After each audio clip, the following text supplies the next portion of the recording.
ठीक है। दूसरी चीजें और भी बता देना चाहता हूँ आपको, ये भी सच्चाई है आपके माध्यम से। हम एक पति पत्नी है, हम किसी भी मतलब एक अंत में गाड़ी में कार में खड़े हैं तो हम हंसी मजाक कोई टाइप में वाले कर सकते हैं। जैसे कि मैं एक चीज देखना चाहता था, अब जगबीर धवन क्या है क्या नहीं है, उसके अंदर तो उसने कोई अभद्रता नहीं दिखाई है कि मेरा घर उजाड़ के और उसकी खूबसूरती का फायदा उठा रहे हैं। तो भी कहूंगा, बिल्कुल सच कहूंगा, सच के अलावा कुछ नहीं कहूंगा।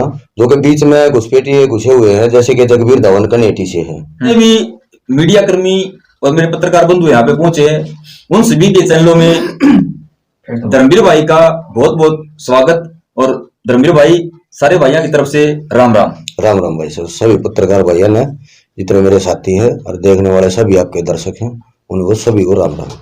तो धर्मवीर भाई, थोड़ा सा एक तो आवाज थोड़ी अपनी ऊंची रखें ताकि सारे भाई जो भी हैं अपनी आवाज, आपकी आवाज जो है वो पूरी तरह सुन सकें। तो आज आप किस मुद्दे पे ये सारे भाई हैं जो इकट्ठे करे हैं, उसके बारे में थोड़ा विस्तार में बता दो हमारे दर्शकों ने। भाई साहब, ये गीता लहरी का और मेरा एक मामला चला हुआ है, जो कि बीच में घुसपैठिए घुसे हुए हैं, जैसे कि जगबीर धवन कनेटी से है और सुनील उसका जीजा है गीता लहरी का हिसार से।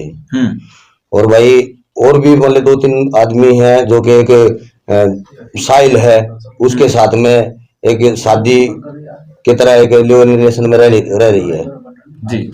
तो मैंने इसलिए सारे पत्रकार भाइयों का साथ लेके और जितने भी मतलब मेरे हरियाणा वासी हैं, देशवासी हैं, उनका बहुत ज्यादा मेरे पास फोन भी आ रहा है और कह भी रहे हैं इस मामले की तय तक पहुंचो। और जो उन्होंने मेरे पे आरोप लगाए हैं और जो मेरा उन्होंने घर खराब करने का जगबीर धवन ने उन्होंने ये किया है, तो अपना स्पष्टीकरण दे माइक पे आगे। तो धर्मवीर भाई, बात ऐसी है, आपके एक फोन करने से और आपने जो दुख हमको बताया, आप जो जिस समस्या से घिरे हुए हो, एक फोन करने से सभी पत्रकार बंधु पहुंचे। सबसे पहले तो उन सभी का मैं धन्यवाद करना चाहूंगा मेरे चैनल के माध्यम से भी। और भाई साहब, सबसे पहले आपसे एक अनुरोध करना चाहेंगे कि जो भी बात आप कहें बिल्कुल सच्ची कहें और सच के सिवाय कुछ न कहें। किसी के ऊपर झूठे आरोप लगाना या तो आप जानते हैं, और या फिर जो गीता लहरी है जिसका आप नाम ले रहे हैं, जिसके ऊपर आप आरोप लगा रहे हैं, या वो जानती है। तो आप आज जो भी कहें, एक इतने जो है ऊपर परमपिता परमात्मा को साक्षी मान के जरूर बोलें कि मैं जो भी कहूंगा बिल्कुल सच कहूंगा। मैं जो भी कहूंगा बिल्कुल सच कहूंगा, सच के अलावा कुछ नहीं कहूंगा। कोई भी पत्रकार भाई अगर यहाँ पे पूछा है आपसे किसी ने पैसे लिए हो तो वो भी बता दीजिए। नहीं, मेरे पास पैसे हैं नहीं, देऊंगा कहाँ से। तो अब हम अपनी बातें शुरू करते हैं। पूरा मामला आपने बताया कि आपका और गीता लहरी का जो मामला है उसके अंदर कुछ घुसपैठी घुसे हुए हैं। हाँ जी। किस तरह की घुसपैठी घुसे हुए हैं? ये कि मेरा घर उजाड़ के और उसकी खूबसूरती का फायदा उठा रहे हैं, उससे पैसा कमा रहे हैं और खा रहे हैं जी। ठीक है। तो देखिए, खूबसूरत कोई भी हो सकता है और कला किसी के अंदर भी प्रवेश कर सकती है, कोई भी आदमी कलाकार हो सकता है।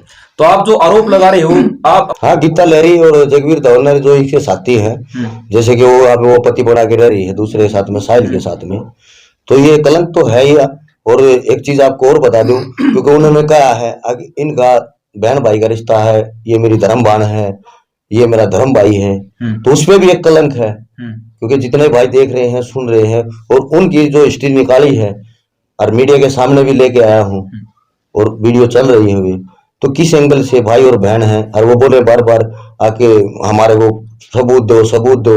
जब हर चीज का सबूत दे दिया तो तुम भाई बहन होने का, ठीक है। जो कला है, कलाकार है, और कलाकार अपनी कला का प्रदर्शन करता है, उसकी कला जो उसने दिखाई है, वो सिंगिंग करती है, जो भी करती है, कोई नाटक बनाती है, उसके अंदर तो उसने कोई अभद्रता नहीं दिखाई है। तो उसके हिसाब से तो हम नहीं कह सकते कि उसने कोई कलंक लगाया है।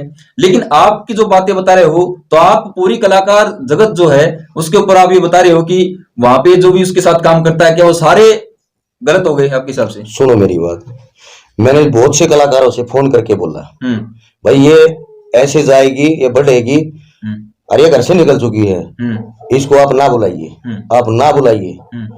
तो मैं तो ये समझता हूँ, जब बार बार कहने से वही कलाकार उसको बुलाते हैं, तो कहीं ना कहीं वो कलाकार भी खराब है जी। देखिए, जो भी होती है ऑडियंस होती है, जो श्रोता होते हैं, सुनने वाले होते हैं, जो देखने वाले होते हैं, उनकी एक चॉइस होती है कि आपके घर पे कोई कीर्तन करवाते हो, कोई जागरण करवाते हो, आप ये कहे कि मेरे में कलाकार वो आना चाहिए, तो उसके जो साथी कलाकार है उस कलाकार को लेके आएंगे। तो इसमें कोई गलत बात नहीं मेरे हिसाब से। आपकी बात मैंने मान ली, वो कोई मतलब इतनी बड़ी गायकार तो है नहीं, और उसको पूरा हमारा मतलब देश जानता हो, और उसकी आवाज के ऊपर सभी फिदा हो, उसकी आवाज सुनने के लिए उनके कान तरसते हो। ठीक है, अब वो आएगी, उसका हम स्वागत भी करेंगे और उसकी आवाज सुनेंगे। इतनी बड़ी कलाकार तो है नहीं, इतना बड़ा कलाकार जगबीर धवन भी नहीं है। अभी वो आएगा तो हम सुनेंगे। ठीक है, दूसरी चीजें और भी बता देना चाहता हूँ आपको, ये भी सच्चाई है आपके माध्यम से। हम एक पति पत्नी है, हम किसी भी मतलब एक अंत में गाड़ी में कार में खड़े हैं, तो हम हंसी मजाक कोई टाइप में मतलब कर सकते हैं। जैसे कि मैं एक चीज देखना चाहता था, अब जगबीर धवन क्या है क्या नहीं है। ये अपना कनानौर के पास में एक गांव था, वहां पे प्रोग्राम था पिछले साल, करीबन शायद 12वें महीने का था। तो वहां पे मेरे को पता चला, तो मैं वहां पे गया। तो इन्होंने, ये तो बहुत शातिर आदमी है, तो इन्होंने पता लग गया, इन्होंने पता लगा लिया। उसके बावजूद इन्होंने, मैं देख लिया, फिर मेरे को फोन करके इन्होंने वहां प्रोग्राम में बुलाया। बुलाने के बाद में मैं चला जाता हूँ। फिर वहां प्रोग्राम में जैसे कि इन्होंने थोड़ा बहुत गाया बजाया, उसके बाद में ये बाहर निकले, बात किया। तो मैंने इनको बोला भाई मैं घर पे जा रहा हूँ, तो उन्होंने अभी नहीं, प्रोग्राम खत्म होने के बाद में जाना। तो चलो, जब तक मैंने इंतजार किया, तो मैं बोला एक बार चलो आओ बात करेंगे तलेरी से। तो जगबीर धवन अपनी कार लेके गया हुआ था, अपनी गाड़ी में गया था। उसका जीजा भी आया हुआ था, और भी उसके 2-4 चमचे थे, सिक्योरिटी गार्ड वगैरह रखती है, तो वो भी आए हुए थे। तो मैं उसको अगली सीट पे कंधे साइड में वो बैठी, ड्राइवर साइड में मैं बैठ गया। तो वैसे हंसी मजाक करते करते मैं उसको किस करने लगा। जैसे कि जगबीर धवन एकदम से आया और उसने मेरे को धमकी दी कार से नीचे पकड़ने। फिर मैंने थोड़ा जबरदस्ती की उसके साथ में, भाई तेरा क्या मामला है, तू क्या है। तो उसने अपनी कार की सीट के नीचे से बोला, भी बताऊं क्या मैं क्या हूँ। तो ये भी उसने काम किया, तो मैं इसके मतलब मैं ही झूठा हूँ, वो गलत नहीं है उसके साथ में। जब मियाँ बीबी है, चाहे वो उसका बाप भी हो, उस टाइम पे वो देख भी रहा हो, तो उसको चला जाना चाहिए। ठीक है, नहीं चला जाना चाहिए। आप क्या इस चीज को उचित मानते हैं कि आप पब्लिक प्लेस में या कहीं भी ओपनली आप ऐसा कार्य करें, तो क्या शोभा देता है एक अच्छी पति पत्नी को? सुनो मेरी बात, और आप मेरी बात सुनिए। आप अगर आप किसी भी गांव में जाइए, अपने गांव में जाइए, ओपनली आप ऐसा करेंगे तो आपको कोई भी टोक सकता है। नहीं टोक सकता है। वो रात का समय था और गाड़ी बिल्कुल एक साइड में गली के अंदर लगी हुई थी, वहां से कोई ऐसा नहीं था आगे कोई गुजरने वाला। क्या आप अपनी इस बात को जायज मानते हैं कि मैं सही कर रहा था? मैं उसको चेक करने के लिए मैं जायज मानता हूँ। नहीं, आप चेक तो अपने घर पे भी कर सकते हैं। मेरे घर पे रहती नहीं थी ना, मैं कैसे चेक करूंगा? घर पे नहीं रहती थी, आप उनके साथ में गए हुए थे। कहाँ? घर पे नहीं रहती थी, आप उसके साथ में भी तो जाते हैं। मैं उसके साथ में गया हुआ नहीं था। वो तो मेरे से बिगर बताए और वो चली जाती है। हमारा कोई ड्राइवर भाई का मेरे पास कॉल आता है, अब तुम्हारे घरवाली का यहाँ पे पोस्टर लगा हुआ है। कहने का मतलब ये है मेरे गाँव भाई कि अगर कोई ऐसा कार्य करता है पब्लिक प्लेस में ओपनली, तो उसको हर कोई टोक सकता है। उसकी जगह अगर हम होते तो हम भी यही कहते कि आपका काम गलत है, और आप अगर हमारे साथ भी बदतमीजी करते या गलत तरीके से पेश आते तो हम भी शायद हमारी भी कहासुनी आपके साथ हो जाती। तो इसका मतलब ये नहीं हुआ कि हमारा भी कोई चक्कर की तलेरी के साथ है, कल को आप ऐसा भी कह सकते हो। नहीं सुनो मेरी बात, आपने जब वो मेरे से अलग रह रही है और वो मेरे से बिगर बताए कहीं भी जा रही है अपने गुरु के साथ में जी, ठीक है, और मेरे को कोई मेरा ड्राइवर भाई फोन करके ये पोस्टर देख के बता देता है, अब भाई वो ऐसे ऐसे वहां पे आएगी, आज आई हुई है, वहां पे मैं चला जाता हूँ। और जब मैं उसको मिलने की कोशिश करता हूँ, जो वो बात करने की कोशिश करती है, तो हम उस गाड़ी में बैठ जाते हैं एक साइड में, और रात का समय होता है।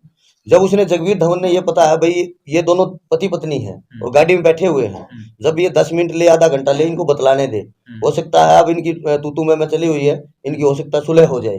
तो आपको क्या जरूरत है वहां पे आने के लिए? आपने पब्लिक प्लेस तो बोल दिया, तो आपने जरूरत क्या है जब ये पता है भाई पति पत्नी गाड़ी के अंदर बैठे हुए हैं?